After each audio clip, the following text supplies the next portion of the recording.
عاملين ايه؟ يا رب تكونوا بخير. النهارده معانا أول فيديو من قناة AR ريفيوز، ويا رب تكونوا بخير مرة تاني. ويلا بينا نبدأ الفيديو. والنهارده أول فيديو زي ما قلنا عن السامسونج A16. وهل السامسونج A16 يستاهل ولا ما يستاهلش؟ هل يستاهل ندفع الفرق اللي بينه وبين A15 ولا ما يستاهلش؟ ده اللي هنعرفه النهارده. يلا بينا. أولا عندنا السامسونج A16 بيجي بمعالج جي 99. ده معالج هيديك اداء كويس جدا في الالعاب. لعبه زي ببجي هيديك 40 فريم مرتاح جدا جدا. عندك ثانيا لانه هو بيجي بمعالج رسوم المالي جي 57، فهيديك ال 40 فريم بشكل سلس جدا جدا. وعندك ثانيا الشاشه المبهره من سامسونج اللي هي السوبر اموليد 90 هرتز. لكن في حاجه تضايقك كده في الشاشه، اللي هي طاقة الجزيرة اللي فوق دي. فيا سامسونج يا ريت نحن في الفئة الاقتصادية نشوف حاجات أحدث. بس يا سامسونج بتعمل النقطة دي ليه؟ عشان تبيع في الفئة المتوسطة، السامسونج اي 55 والسامسونج اي 35 وهكذا. بس نحن يا ريت السنة الجاية نشوف السامسونج اي 17 من السامسونج يعجب صوبه في الشاشة بدل الجزيرة اللي فوق دي. عندك الشاشة الحواف قلت في الجناب على الاي 15، بس الحافة السفلية ما زالت هي. نحن كنا نتمنى من سامسونج انها تقلل الحافة السفلية، بس ما زالت هي في السامسونج اي 16. بس عندك حواف جانبية قلت بنسبة ملحوظة، والشاشة كبرت بقت 6.7 بدل 6.4. وده شيء جميل من سامسونج انها بتعمل تطوير على الفئة الاقتصادية، بس مش تطوير جذري زي ما احنا هنشوف النهارده. عندك تاني حاجة الا وهي دعم التحديثات من سامسونج. سامسونج يا ولاد في الفئة دي عندها دعم تحديثات 6 سنين. ده مستحيل تلاقيه من شركة ثانية في الفئة الاقتصادية دي. مش هتلاقيه من شركة ثانية في الفئة الاقتصادية خالص. تديك 6 سنين تحديثات اندرويد و5 سنين تحديثات امنية، مش هتلاقيه ثاني في اي شركة غير سامسونج. وهي بتعمل كده زي شركة ابل، لانها بتحاول تطور نفسها في التحديثات زي ما ابل بتعمل. وعندك زي ما قلنا الحواف قلت جدا جدا بشكل ملحوظ في الحواف الجانبية.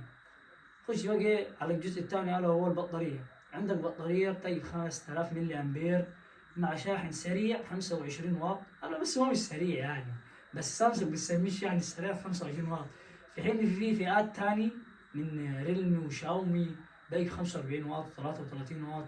بس سامسونج هنا سرعة الشحن بالنسبة للفئة الاقتصادية تعتبر نوعا ما كويسة. بس عندك السامسونج اي 35 واي 55 والفئات شبه متوسطة تاجي برضو بال 25 واط. فهي يعني، بس عندك في الفئة الاقتصادية يعتبر 25 واط حلو على سامسونج. عندك تاني حاجة البصمة، زرار البصمة باقي في زر الباور. عندك بصمة تعتبر كويسة جدا في الفئة بتاعتها. بعد كده عندك منفذ 3.5 مللي لغوه في السامسونج جا 15، كان قاعد المنفذ 3.5 مللي للسماعات، بس انت عندك هنا في السامسونج جا 16 تم الغاء منفذ 3.5 مللي للسماعات يا باشا. يعني سامسونج تشيل لك حاجة وتحط حاجة، ما تسكاش على كده. خطط لك هي يا باشا بدل المنفذ اللي شالته، خطط لك مقاومة لرذاذ الماء اي بي 54.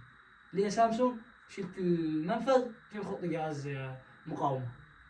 ما تعرفش اذا كان هي اسمها فئة اقتصادية، شالته ليه؟ عشان تحط مقاومة رذاذ ماء. رذاذ ماء مش ماء كمان، ده اللي فالحة فيه سامسونج. بس في المقابل ده مديك شاشة سوبر اموليد ممتازة، مش هتلاقي زيها في الفئة السعرية دي خالص. بس كحواف هي بصراحة مش حلوة. لكن نخش في دعم السنسورات. عندك جيروسكوب، مش باقي جيروسكوب فيها عشان يدعم ببجي، بس عندك في NFC.